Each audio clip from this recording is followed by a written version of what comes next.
माघ मकर गति रवि जब होई, तीरथ पति आवे सब कोई। सब लोग आते हैं इस मेले में, साधु संत पूज्य ऋषि मुनि अखाड़े। जहाँ मान्यता है कि भगवान विष्णु बाल स्वरूप में अक्षय वट के प्रत्येक पत्ते पर विराजित हैं, इसलिए इस अक्षय वट का कभी क्षय नहीं होता है। लेकिन इस बार माननीय प्रधानमंत्री जी के आह्वान पर इस महाकुंभ को हरित कुंभ और डिजिटल कुंभ से भी जोड़ा गया है।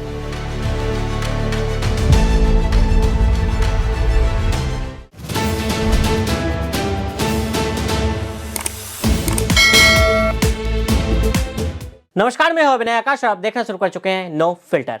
आज बात उसकी करेंगे जिसका बात पूरा देश कर रहा है। बात महाकुंभ की।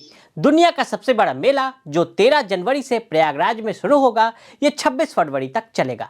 इन 45 दिनों में अंदाजन 45 करोड़ लोग महाकुंभ में हिस्सा लेंगे। आंकड़ों के हिसाब से औसतन हर तीसरा या चौथा भारतीय या हर दूसरा या तीसरा हिंदू महाकुंभ मेले में आएगा।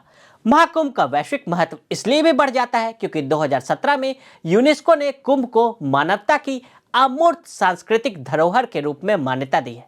सरल भाषा में कहें तो कुंभ वर्ल्ड हेरिटेज में शामिल है। बात तथ्यों की हो रही है तो कायदे से यह भी बता देते हैं कि यह महाकुंभ है। आस्था नगरी प्रयागराज में महाकुंभ में तमाम साधु संत, श्रद्धालु और महात्मा हजारों किलोमीटर का सफर तय कर धर्म की नगरी में आस्था की डुबकी लगाने के लिए पहुंच रहे हैं। ऐसे में आज हमने सोचा कि क्यों ना बात ऐसे शख्स से की जाए जिसने जमीनी नेता से प्रयागराज शहर के प्रथम नागरिक तक का सफर तय किया। प्रयागराज महापौर गणेश केसरवानी जी का बहुत बहुत स्वागत है। धन्यवाद। माननीय गणेश केसरवानी जी ने संगठन के लिए दरी भी बिछाई है और राम मंदिर आंदोलन में युवाओं के साथ बढ़ चढ़कर भागीदारी भी की है। भाजपा के बूथ अध्यक्ष के रूप में भी काम किया और वार्ड अध्यक्ष भी बने। फिलहाल विश्व के सबसे बड़े मेले को स्वच्छ और सफल बनाने में दिन रात लगे हुए हैं। तो आइए सवाल जवाब का सिलसिला शुरू करते हैं।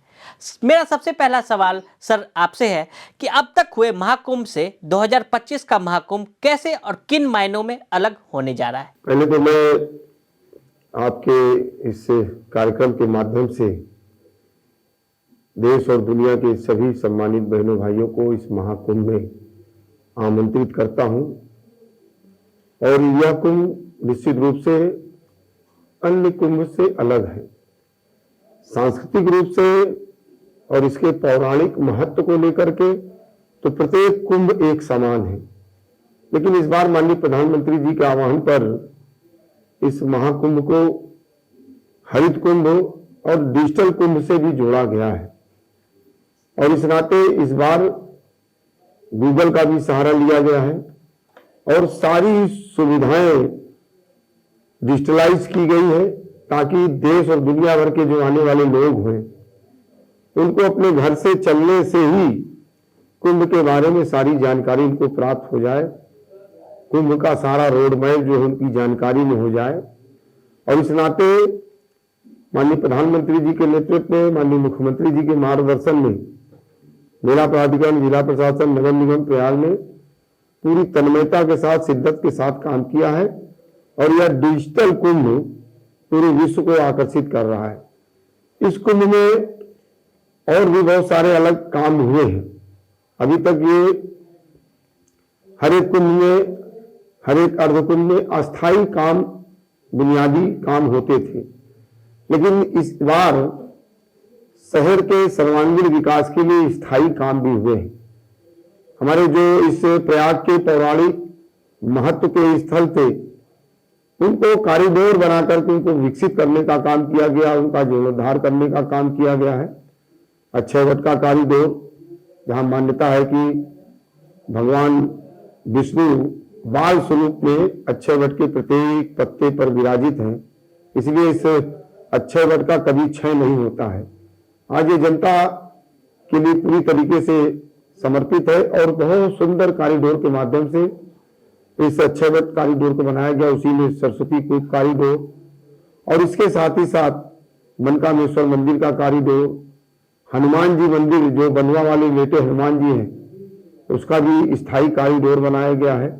11 पक्का नए घाट, पहली बार प्रयागराज के अंदर गंगा में पक्के घाट बनाए गए यात्रियों की सुविधाओं के लिए, साथ ही साथ गंगा पथ बनाया गया है। जो लगभग 11 किलोमीटर का यह गंगा पथ एक छोर से दूसरे छोर तक जितने भी हमारे करोड़ों तीर्थ यात्री आने वाले हैं उनके लिए बहुत बड़ा उचित लाभकारी मार्ग बनेगा। इसी के साथ साथ मान्यता यह है कि माघ मकर गति रवि जब हुई, तीरथ पति आवे सब कोई, सब लोग आते हैं इस मेले में, साधु संत पूज्य ऋषि मुनि, अखाड़े, आचार वाला, दंडी वाला, तमाम कल्पवासी लाखों की संख्या में, देव दनुज किन्नर नर श्रेणी, सादर मज्जई सकल त्रिवेणी, देव भी आएंगे, दानव भी आएंगे, दनुज भी आएंगे, सब आएंगे। तो अपने जितने भी लोग आने वाले उनके लिए तो अस्थायी रूप से सारी व्यवस्था हो रही, लेकिन जो हमारे तीर्थ पति आ रहे हैं उनके लिए भी इस बार नगर निगम प्रयागराज ने उनका भी आवाहन शिवालय पार्क के माध्यम से किया है। और 12 ज्योतिर्लिंग, 4 धाम, ये यज्ञ की भूमि है। ब्रह्मा जी जिन्होंने सृष्टि का पहला यज्ञ यही प्रयाग में किया। प्रयाग के यज्ञ का विधि विधान महत्व व्यक्ति के जीवन में, समाज के जीवन में, पर्यावरण के जीवन में यज्ञ का क्या महत्व है उसको भी प्रदर्शित करने के लिए ब्रह्मा जी की विशाल प्रतिमा और सारा यज्ञ का विज्ञान उसमें प्रदर्शित करते हुए बनाया गया है। इसी के साथ साथ महर्षि वाल्मीकि जी ने रामायण भी यहीं पर लिखी। पूरी दुनिया इस बात को जान सके, प्रयाग के इस गौरव से जुड़ सके, इसलिए महर्षि वाल्मीकि जी की भी एक भव्य प्रतिमा किन परिस्थितियों में ये रामायण काव्य उनके मुख से फूटा, उन सारी परिस्थितियों की चर्चा करते हुए एक विशाल महर्षि वाल्मीकि जी की भी प्रतिमा लग रही है। इस तरीके से जितने भी प्रयागराज के पौराणिक महत्व के जो केंद्र थे, हमारी प्राचीन मंदिरें थी, उन सब का स्थायी रूप से जीर्णोद्धार भी किया गया है। तीर्थयात्रियों की सुविधाओं के लिए इस बार 35 पीपे का पुल बनाया जा रहा है। लगभग 650 किलोमीटर की चक्कर प्लेट की सड़क मेला क्षेत्र में बनाई गई है और मानना यह है कि लगभग 40-45 करोड़ लोग देश और दुनिया के प्रयागराज आने वाले हैं। तो स्वच्छता के लिए भी एक विशेष अभियान इस महाकुंभ के अवसर पर किया गया है। पिछले साल 1 लाख शौचालय लगाए गए थे, इस बार 1.5 लाख शौचालय लगाए जा रहे हैं। माननीय प्रधानमंत्री जी की जो कल्पना है स्वच्छ भारत की, और यह स्वच्छ भारत की कल्पना इस प्रयागराज से साकार हो, इसलिए स्वच्छता को भी बहुत सर्वोपरि स्थान देकर के अपने सफाई मित्रों के साथ, अनेक सामाजिक संस्थाओं के साथ, व्यापारिक संगठनों के साथ नगर निगम पूरी तरीके से जागरूकता करके और प्रत्येक परिवार को स्वच्छता के मर्म से जोड़ने के लिए, संपूर्ण आने वाले तीर्थ यात्रियों को स्वच्छता के मर्म से जोड़ने के लिए दुनिया की सबसे बड़ी रंगोली भी बनाई गई, ताकि बाहर से आने वाले लोग भी, जो तीर्थ यात्री, उनके मन के अंदर भी एक भाव रहे कि हम स्वच्छ प्रयागराज में जा रहे हैं, और प्रयागराज के निवासियों के अंदर ये भाव रहे कि आने वाले 40 करोड़ लोगों को हमें स्वच्छ प्रयागराज दिखाना है। तो इस नाते समाज का भी जागरण करने का एक अभियान लगातार निरंतर चल रहा है। और इसी के साथ साथ 3 लाख पौधे पूरे शहर के अंदर लगाए गए, ताकि एक हरित प्रयाग, एक हरित कुंभ दिखाई पड़े, जो माननीय प्रधानमंत्री जी की सोच है। 1 सिटी 1 फॉरेस्ट की जो कल्पना थी माननीय प्रधानमंत्री जी की, माननीय मुख्यमंत्री जी की, उसको भी साकार रूप देते हुए 1,19,753 पेड़ एक स्थान पर लगा करके 1 सिटी 1 फॉरेस्ट भी बनाने का काम किया। इस नाते इस बार के कुंभ में यहाँ देश भर के पूज्य साधु संत ऋषि मुनि सब लोग आ रहे हैं, उनकी बुनियादी सुविधाओं का पूरा ख्याल रखा गया है। इसके साथ ही साथ प्रयाग का जो पौराणिक महत्व है, प्रयाग की जो प्राचीनता है, उसको भी आने वाले श्रद्धालुओं को सामने रखने का प्रयास किया गया है। इस नाते अन्य कुंभ से यह कुंभ अलग है। मेरा एक सवाल है सर कि इस बार तकनीक का भी काफ़ी इस्तेमाल किया जा रहा है। मसलन एआई से भीड़ की ट्रैकिंग से लेकर प्रयागराज नगर निगम की ओर से कचरा प्रबंधन से लेकर एयर क्वालिटी सुधारने तक के लिए एआई का इस्तेमाल हो रहा है। कितना कारगर ये नवाचार रहा है और क्या आगे प्रदेश के बाकी निगमों में ऐसी व्यवस्था भी देखने को मिलेगी? देखिए, मेले के प्रारंभ होने के पहले ही हमारे नगर निगम प्रशासन ने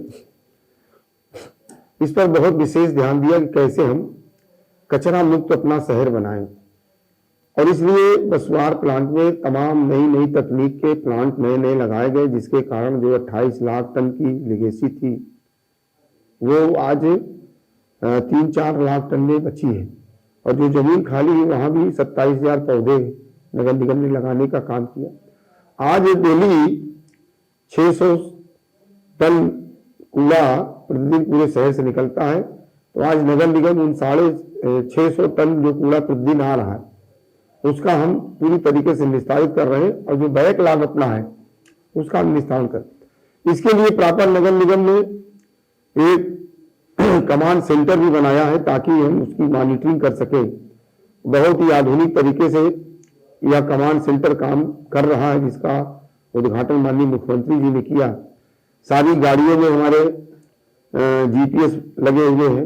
डोर टू डोर कूड़ा कलेक्शन की जितनी गाड़ियां उसमें जीपीएस लगे हैं, और एआई सिस्टम के माध्यम से निरंतर उसकी निगरानी इत्यादि करते हुए एक बेहतर शहर की स्वच्छता का प्रबंधन हमारे नगर निगम ने किया है। उसका परिणाम भी आज दिखाई पड़ रहा है।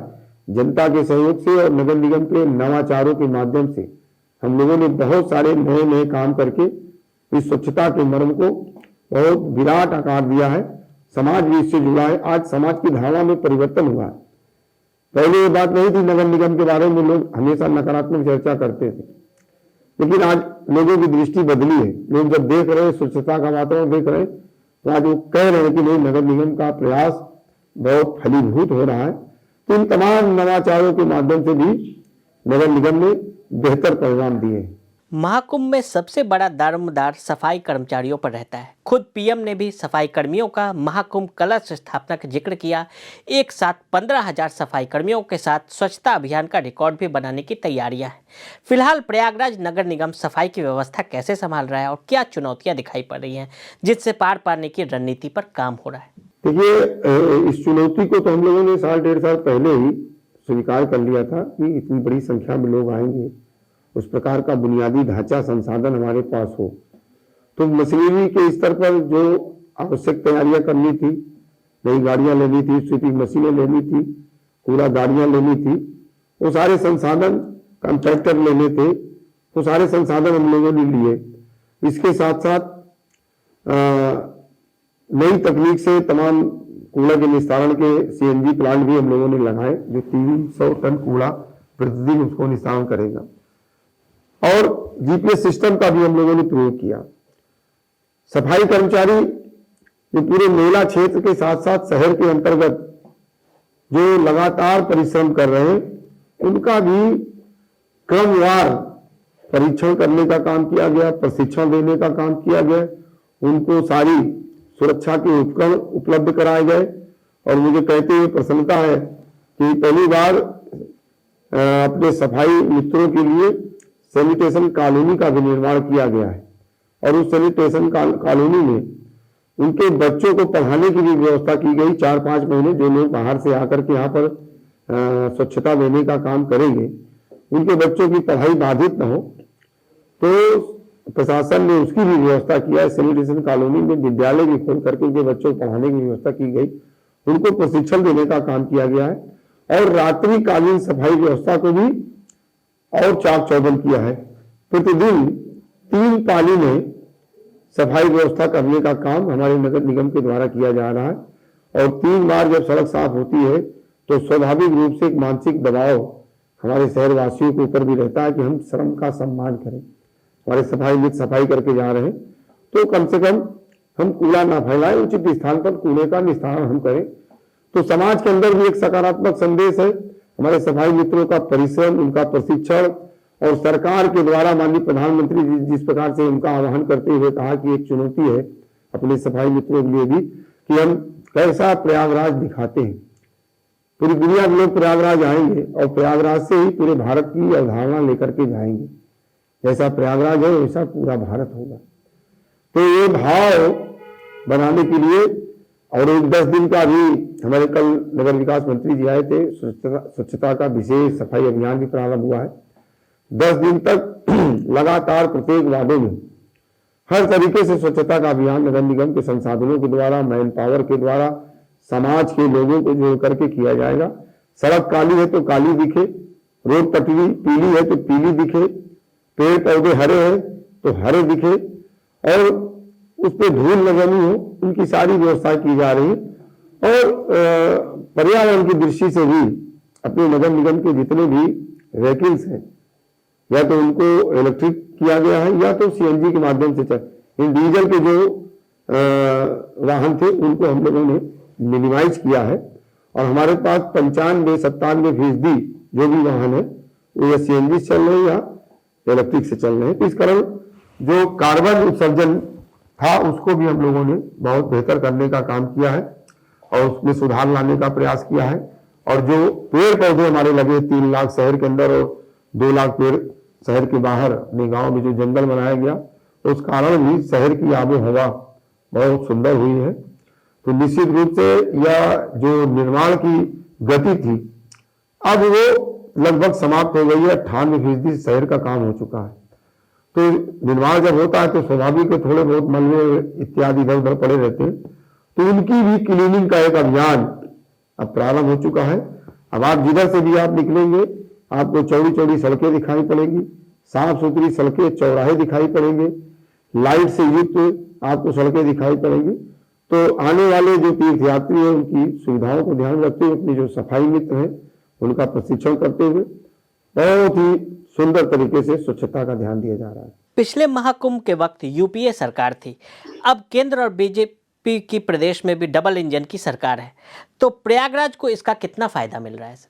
निश्चित रूप से प्रयागराज को इसका बहुत फायदा हुआ है।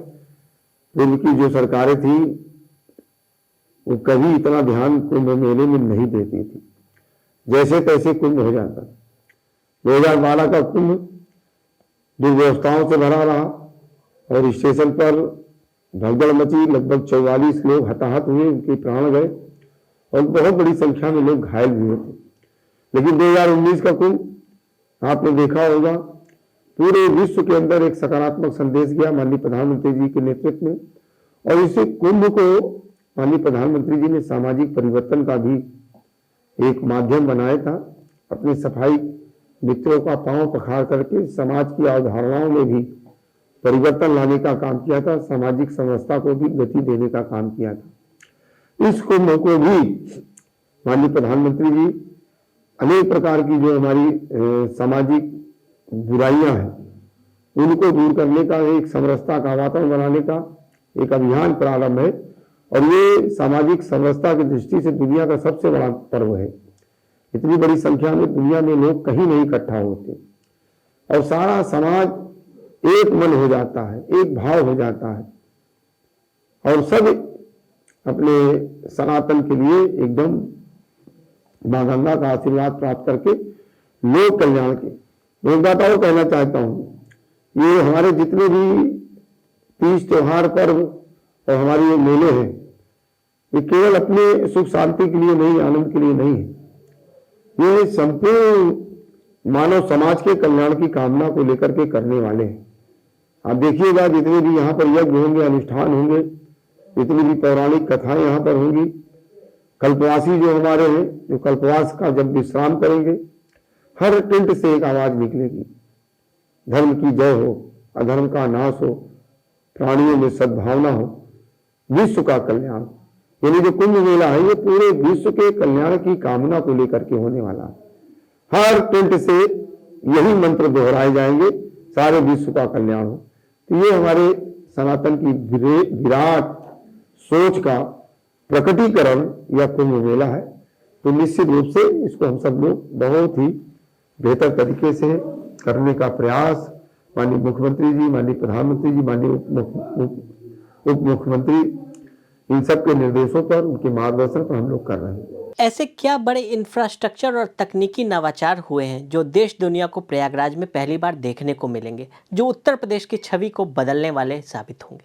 देखिए, माननीय मुख्यमंत्री जी ने भी इस बात को दोहराया और माननीय प्रधानमंत्री जी ने भी दोहराया कि गंगा के अंदर एक भी बूंद सीवरेज का पानी न जाए, नालों का पानी न जाए। इस नाते नई नई एसटीपी लगाई गई, जो पुरानी एसटीपी थी उनकी क्षमता बढ़ाई गई और जियो टैप के माध्यम से, बायो रेमेडीज के माध्यम से सारी तकनीक लगा करके सारे इन जलों को शोधित करने का काम किया गया ताकि एक भी बूंद गंदा पानी गंगा जी के अंदर न जाए। इस बार पूरी, और इतना नहीं, प्रयागराज ही नहीं, जहां से गंगा जी निकली है और जहां से उत्तर प्रदेश में गंगा जी प्रवेश कर रही है, उन सारे जिलों में इस प्रकार की व्यवस्था की गई है माननीय मुख्यमंत्री जी के निर्देश पर। और इस नाते प्रयागराज में उसको आत्मसात करते हुए ये सारी व्यवस्था की है कि एक भी बूंद गंदा पानी नहीं जाए। और एक नई एसटीपी नगर निगम प्रयागराज ने बनाया, फीकल स्लज एसटीपी, जो टैंकों से सीवेज का पानी निकलता है। अभी तक होता था कि नालों में, नालियों में, खेतों में उसको फेंक दिया जाता, लेकिन अब उस सीवेज टैंकों से निकलने वाले उस जल को भी हम फीकल स्लज एसटीपी में ले जाकर के उसको ट्रीट करने का काम करते हैं, फिर इसको एसटीपी में डालने का काम करते हैं। यह प्लान केवल भारत में 2 ही जगह है, एक कलकत्ता में और एक अपने प्रयागराज के अंदर है। तो ये प्रयागराज का नवाचार रहा है, उपलब्धि रही है। साथ ही साथ जो हमारे पुराने इंफ्रास्ट्रक्चर थे उन सबको भी पूरी तरीके से जो है उनकी क्षमताओं में वृद्धि करने का काम किया गया। इस नाते नगर निगम के स्तर पर ये सारे बुनियादी काम हुए हैं। सड़कों का चौड़ीकरण हुआ है, पार्कों का चौड़ीकरण हुआ है, नए नए पार्क बने हुए। शिवालय पार्क ये भारत का एक अजूबा पार्क है, जो नगर निगम का वेस्ट मटेरियल था। उस वेस्ट मटेरियल से भारत के नक्शे के आकार पर 12 ज्योतिर्लिंग की स्थापना और सारी नदियों का आवाहन, उस भारत के नक्शे के चारों तरफ जलधाराएं, तो यह सब भी एक नवाचार हुआ है जिसमें बड़ी संख्या में लोग उत्साहित हैं देश और दुनिया के लिए। तो ये सारे नवाचार, हमारा नगर निगम के अंदर जो कमांड सेंटर बना है वो भी अद्भुत है, सारी आधुनिक सुविधाओं से युक्त है। इसके साथ साथ इस बार कुंभ गैलरी भी एक बन रही है। अभी तक क्या होता था कि अगर हम मार्च के बाद कोई तीर्थ यात्री आए तो हम यही बताते थे कि भैया यही संगम की रेती है, यहीं पर कुंभ का मेला लगता है, और कोई स्थान हमारे पास नहीं था हम उसको दिखा सकते। लेकिन कुंभ गैलरी के माध्यम से 12 महीना जो भी हमारे तीर्थ यात्री आएंगे, हम उस गैलरी के माध्यम से सारा कुंभ का हम दर्शन उसको करा सकते हैं, कुंभ के इतिहास से उसको हम जोड़ सकते हैं। तो यह नवाचार भी नगर निगम के द्वारा हुआ है। कई नई सड़कें भी बनाई गई हैं, इतनी बड़ी संख्या में लोग आएंगे तो जो पुरानी सड़कें थी उसके अलावा उन सड़कों को नई सड़कें बना करके जोड़ने का भी काम किया गया है। यह भी नवाचार हुआ है यातायात की सुगमता के लिए। तो इस प्रकार से बहुत सारे व्यापक और गुणात्मक काम और नवाचार हुए हैं। स्वच्छ रथ यात्रा और स्वच्छ प्रयागराज प्रीमियर लीग की भी शुरुआत होने वाली है, इसके बारे में थोड़ा सा हमारे दर्शकों को बताएं सर। ये पिछली बार स्वच्छता से जोड़ने के लिए नगर निगम प्रयागराज ने खेलो प्रयागराज का आयोजन किया था। लगभग 5000 खिलाड़ी उस प्रतियोगिता में प्रतिभाग किए थे। उसी तर्ज पर मैंने जैसे पहले भी कहा कि जन जन को स्वच्छता से जोड़ने के लिए नगर निगम लगातार प्रयास कर रहा है। घर घर रंगोली अभियान प्रारंभ कराया, विद्यालयों में रंगोली प्रतियोगिताएं कराई ताकि बालिकाएं इस अभियान से जुड़ करके अपने दरवाजे जब साफ सफाई हो जाए तो एक छोटी सी रंगोली बना दे ताकि एक सकारात्मक वातावरण वहां पर बना रहे। उसी को और गति देने के लिए ये स्वच्छता रथ निकाला जा रहा है, समाज को जागरूक करने के लिए। उसमें नुक्कड़ नाटक भी होंगे, तमाम जो समाज के लोग उसमें एकत्रित होंगे और उनको उस रथ के माध्यम से ये बताया जाएगा कि प्रयागराज आज पूरे भारत का ब्रांड एम्बेसडर है। हम जैसा प्रयागराज दुनिया को दिखाएंगे उसे पूरे भारत की कल्पना होगी। तो प्रत्येक नागरिकों को उसकी जिम्मेदारी से जोड़ने के लिए नगर निगम का यह नवाचार है। स्वच्छता रथ के माध्यम से सभी वार्डों में, सभी चौराहों में, सभी मंडियों में, सभी व्यापारिक क्षेत्रों में यह रथ घूमेगा, लोगों को जागरूक करने का काम करेगा। और मैं आपके माध्यम से कहना चाहता हूं कि आज समाज के अंदर एक सकारात्मक विचार है कि हम आज मेजबान हैं, जो मेहमान लोग आएंगे एक अच्छी कल्पना हमारे प्रति लेकर के जाए, इसलिए हमको भी करना है। तो समाज भी आज जागरूक हो रहा है और हम लोग देख रहे हैं दृश्य में परिवर्तन भी हो रहा है। जहाँ कभी समाज का सहयोग नहीं मिलता था, आज वहां भी लोग खड़े हो रहे हैं, एक दूसरे बहुत सारी जगहों से ऑफर आ रहा है कि भाई साहब आप यहाँ ये बैठक करिए, नागरिकों के साथ बैठिए, तो उन लोगों के बीच में जाने का अवसर हो रहा है। तो लगातार, और ये प्रीमियर स्वच्छता प्रीमियर लीग है जो नौजवानों को, अब ये लीग के बाद एक जन जागरण रैली भी नौजवानों के द्वारा निकाली जाएगी और इस प्रतियोगिता के बाद पूरा एक जन जागरण रैली, यानी हर एक परिवार को, हर एक व्यक्ति को स्वच्छता के लिए प्रतिबद्ध करना है, उनको इस जिम्मेदारी से जोड़ना है। इसलिए इस प्रकार के अभियान चला करके हर एक व्यक्ति को जोड़ने का प्रयास नगर निगम प्रयागराज के द्वारा किया जा रहा है। मेरा आखिरी सवाल, आपकी प्रयागराज को आगे बढ़ाने को लेकर क्या सोच है और प्रयागराज वासियों को महाकुंभ के लिए क्या संदेश है? देखिए, प्रयागराज सदैव से राजनीतिक राजधानी रही है, प्रयागराज सदैव से आध्यात्मिक राजधानी रही है, धर्म की राजधानी रही है, प्रयागराज शिक्षा की राजधानी रही है, प्रयागराज साहित्य की राजधानी रही और ये प्रयाग का गौरव रहा है। अनेक पौराणिक महत्व के केंद्र अपने प्रयागराज के अंदर है। तो हम प्रयागराज को अगर वैश्विक ये जो मेला लग रहा है कुंभ मेला, 12 महीने हम दुनिया भर के पर्यटकों को अपने प्रयागराज की ओर आकर्षित करें, तो इस दिशा में सारे प्रयास हुए हैं। आज पर्यटक जब आएगा तो कम से कम 24 घंटे वो रुकेगा, वो अक्षयवट का कॉरिडोर भी देखेगा, हनुमान मंदिर का कॉरिडोर भी जाएगा, शिवालय पार्क भी जाएगा, कुंभ वैली भी जाएगा, त्रिवेणी पुष्प भी जाएगा, भरद्वाज मुनि के आश्रम का कॉरिडोर देखने भी जाएगा। तो ये हमारे प्रयागराज का जो आर्थिक बढ़ोतरी अगर होगी तो वो केवल और केवल धार्मिक पर्यटन से होगी। हमारे प्रयागराज की आर्थिक गतिविधि बढ़े, इसलिए धार्मिक पर्यटन को आगे बढ़ाने का प्रयास हुआ है। और मैं आपको बताना चाहता हूं, ये साहित्य की नगरी है, नगर निगम एक साहित्य तीर्थ भी बना रहा है। महर्षि वाल्मीकि जी की विशाल प्रतिमा के साथ साथ जितने भी देश के मूर्धन्य विद्वान हैं, रचनाकार हैं, उन सब की प्रतिमाएं उसमें लगाई जाएंगी। इसके साथ ही साथ कन्वेंशन सेंटर होगा, उनकी जीवनी पर, उनकी पुण्यतिथि पर साहित्य के विकास की चर्चा हो सके। और इस प्रकार का साहित्य तीर्थ बनाया जा रहा है जो पूरे भारत के लोगों को आकर्षित करेगा। वह भी एक साहित्यिक पर्यटन को भी बढ़ावा देने का प्रयास नगर निगम के प्रयास के द्वारा हुआ है। तो इस नाते अपने जो धार्मिक पर्यटक आएंगे, साहित्यिक पर्यटक आएंगे, विद्यार्थी आएंगे, उन सबको के माध्यम से जो प्रयागराज का रोजगार बढ़ेगा, उसका सीधा लाभ प्रयागराज की जनता को मिलने वाला है। और इसलिए मैं प्रयागराज की जनता से निवेदन करना चाहता हूं कि शहर की इस गरिमा को हम सब लोगों को बना करके रखना है। ये सारी व्यवस्थाएं जो बनी है, इसको हम सब लोगों को सदैव बना करके रखना है और उसमें प्रयागराज के लोगों की बहुत बड़ी भूमिका है, क्योंकि शासन और प्रशासन यही काम सब कुछ नहीं कर सकते। स्वच्छता को भी एक जन आंदोलन बनाना होगा, हर एक परिवार को इससे जुड़ना होगा और अपने प्रयागराज के इस गौरव को बनाए रखने के लिए एक नागरिक धर्म का जो हमारा है उसका भी हमको पालन करना होगा। इसलिए मैं प्रयागराज के सम्मानित बहनों भाइयों से निवेदन करना चाहता हूं कि अपना प्रयागराज स्वच्छ बना रहे, हरित बना रहे और उन लोगों की अपेक्षाओं का आकर्षण का केंद्र बना रहे।